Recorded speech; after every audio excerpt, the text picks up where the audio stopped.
The humidity in Ninoy Aquino Terminal 3 doesn't just hang in the air, it clings to you like a second, unwanted skin. Even with the industrial sized air conditioning units humming at a frantic pitch, the heat of Manila finds its way inside, smelling of jet fuel, floor wax, and the faint sweet scent of overripe mangoes. I sat at a wobbly plastic table in one of those nondescript cafes near the departure gates, my fingers tracing the condensation on a bottle of San Miguel. The beer was lukewarm, a disappointment I'd learned to swallow over the last 3 weeks. Elena was standing over me, her small, nimble fingers working the collar of my polo shirt. She had been adjusting it for the last 5 minutes, smoothing out non existent wrinkles, her brow furrowed in a display of intense concentration. To anyone passing by, the backpackers with their sunburned shoulders or the harried businessmen, we were the cliche. I was the sturdy, reliable Westerner, the traditional man who had traveled across an ocean, and she was the devoted Filipina, cherishing every last second before the inevitable separation of a long haul flight. You have to look sharp, Mark, she whispered, her voice barely audible over the drone of the PA system, announcing a delayed flight to Cebu. People in the States, they judge a man by his appearance. I want them to see you how I see you. I caught her wrist, gently stopping her hands. She looked down at me, her eyes wide and dark, shimmering with a vulnerability that felt both ancient and practiced. I wanted to believe it was love. I wanted to believe that I was her hero, the man who had finally stepped in to provide the structure and respect she couldn't find with the boys in her barangay, the ones who traded in empty promises and spent their nights drinking tanduay under the streetlights. They'll see a guy who needs a shower and 12 hours of sleep, I said, trying to inject a bit of levity. Elena didn't smile. Her gaze dropped to the center of the table, landing on the anchor of our entire relationship, my US passport. It sat there between us, its deep blue cover slightly frayed at the edges, the gold-embossed Great Seal catching the harsh overhead fluorescent light. To me, it was a government document, a collection of stamps and bureaucratic necessity. But the way Elena looked at it, it was as if it were a holy relic, a piece of the true cross that held the power to heal the sick and raise the dead. It wasn't just a travel document, it was a deed to a house where the lights never flickered, a voucher for a pharmacy where the shelves were always full, and a guarantee that her mother's hypertension medication would never again be a luxury they had to skip. I felt a surge of that protective, traditional pride. I liked being the one with the answers. I liked that I could walk into a store and not look at the price of rice. Back in Ohio, I was just another guy in a cubicle, invisible and aging. Here, I was a provider. I was a man of substance. I was the upgrade. "You'll call when you land in Narita?" she asked, her hand finally moving from my collar to rest just inches away from the blue booklet. "As soon as I find Wi-Fi," I promised. I watched her index finger trace the edge of the passport. She wasn't touching it, not yet, but she was circling it. There was a subtle tension in the air, a vibration that had nothing to do with the planes taking off outside. It was the sound of a silent negotiation. I told myself she was worried about me leaving, that she feared the distance. But a colder, more honest part of my brain noticed the way she looked at the passport's photo page whenever I had it open. Checking the expiration date perhaps, or simply memorizing the face of the man who represented her exit strategy. She had told me about her ex, a local boy named Junjun. He had been passionate, she said. He could sing, he could dance, and he could make her laugh until her sides ached. But he couldn't keep a job at the shipyard, and he couldn't stop the debt collectors from knocking on their door. Passion didn't pay for the roof repairs after the last typhoon.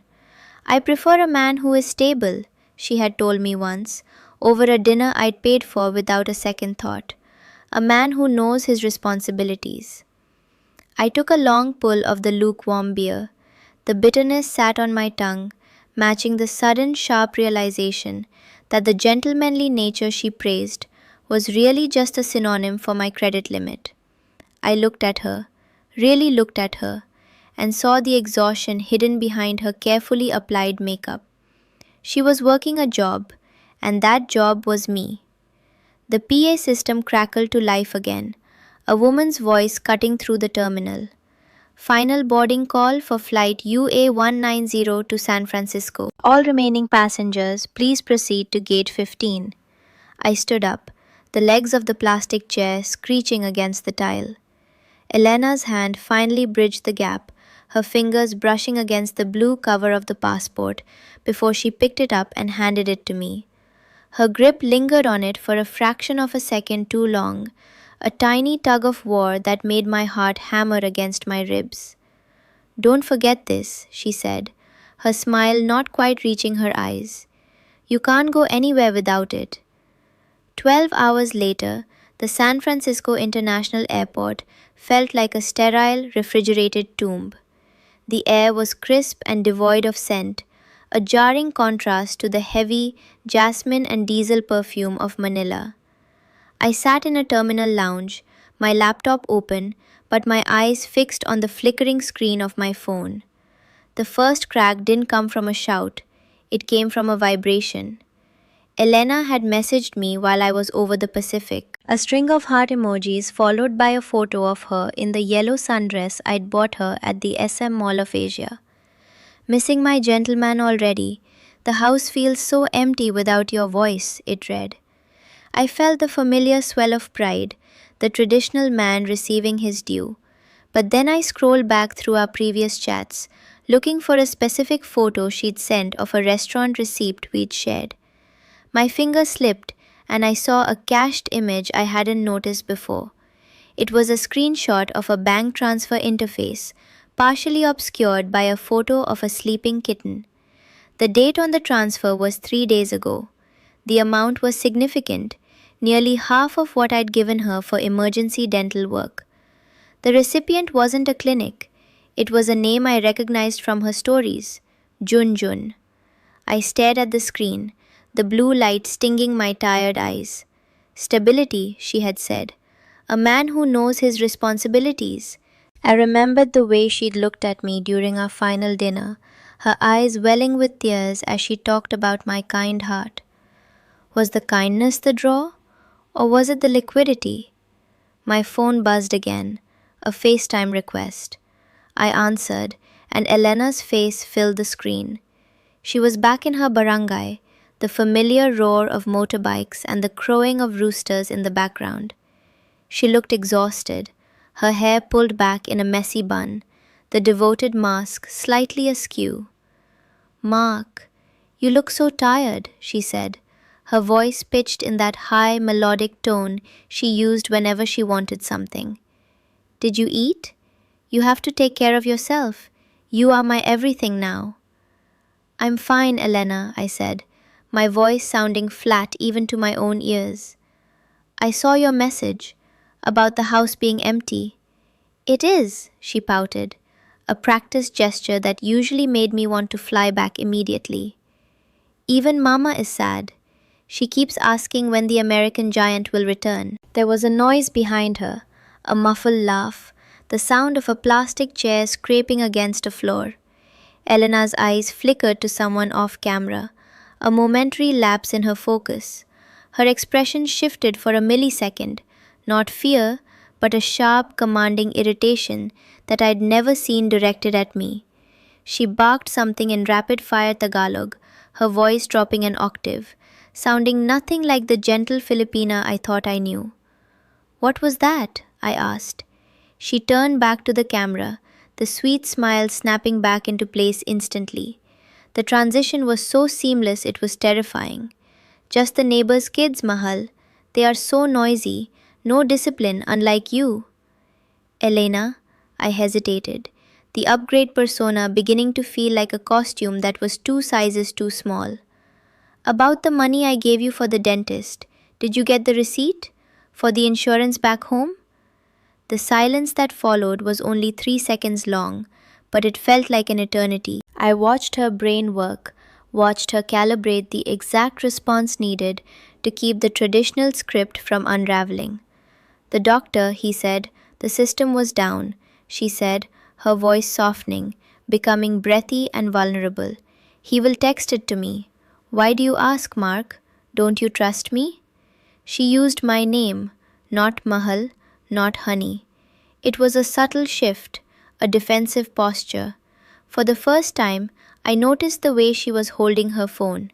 She wasn't looking at my face.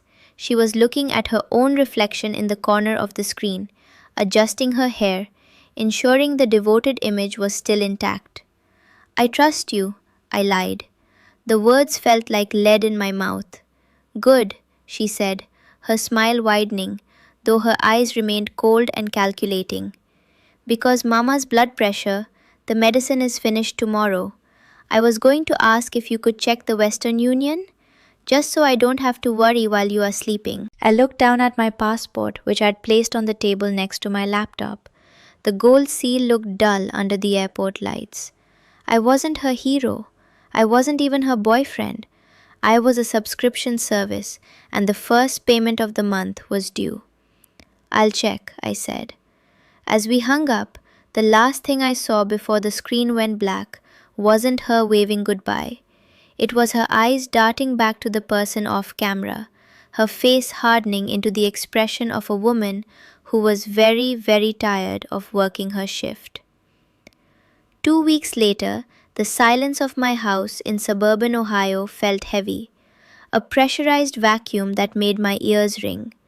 The thermostat was set to 72, the air filtered and temped, yet I kept catching myself rubbing my arms as if I was still trying to shake off a chill.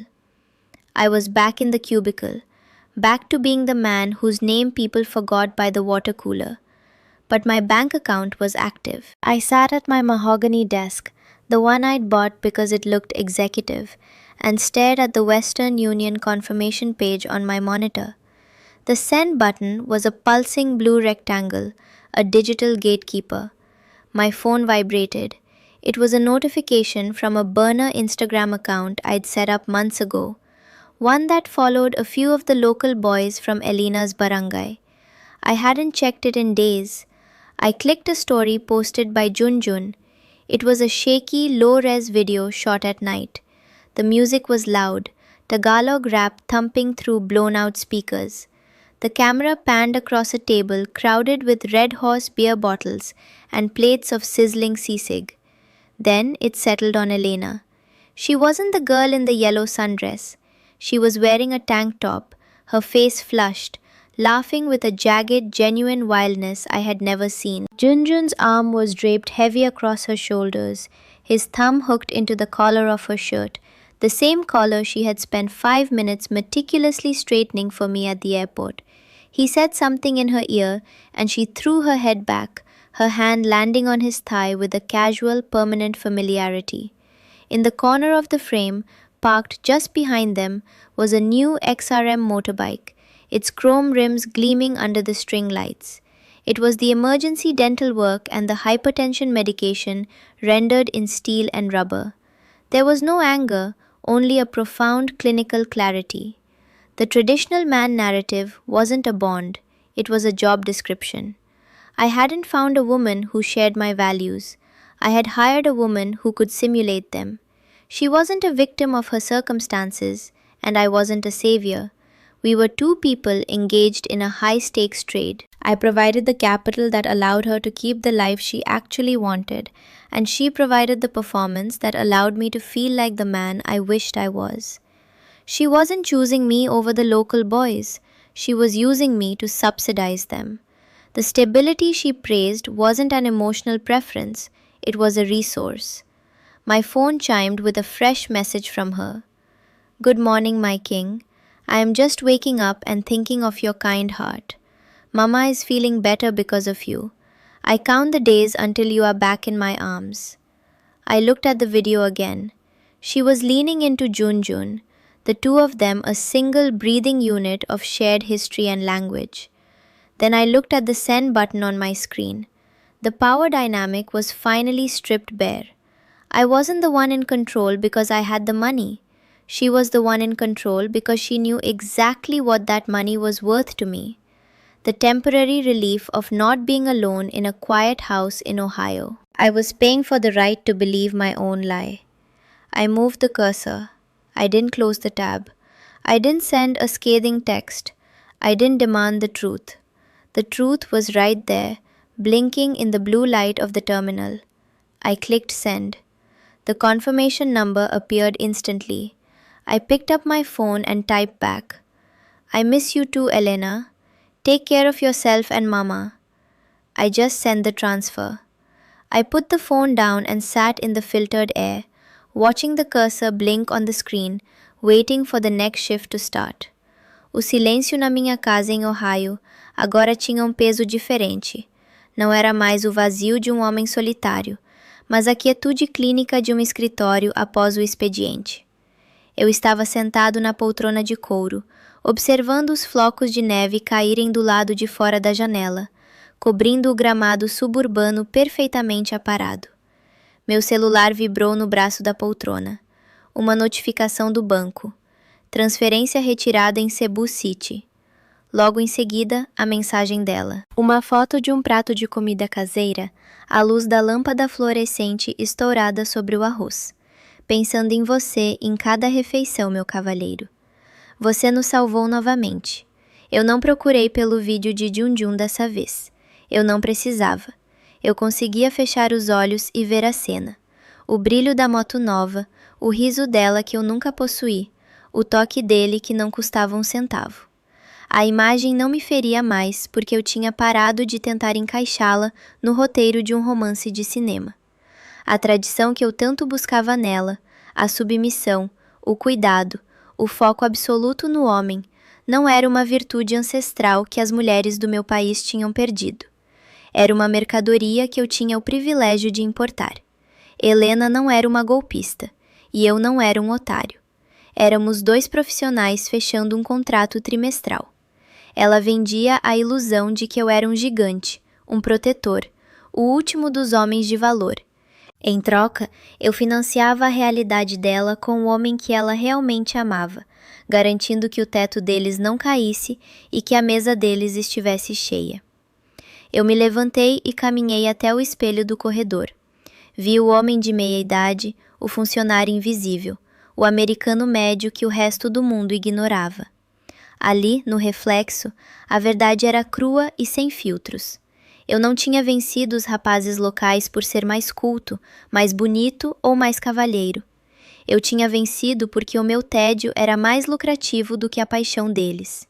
Abri o aplicativo e digitei: "Fico feliz em ajudar, Helena. Você merece o melhor." Eu não era o herói da história dela, e ela não era a cura para minha alma. Eu era apenas o patrocinador oficial de uma vida que eu nunca teria permissão para viver, pagando mensalidades pontuais para que ela continuasse fingindo que eu era o prêmio, enquanto nós dois sabíamos que eu era apenas o caixa eletrônico. Afinal, o amor é um luxo para quem tem tempo. Para o resto de nós, a estabilidade é a única forma de devoção que o dinheiro pode comprar.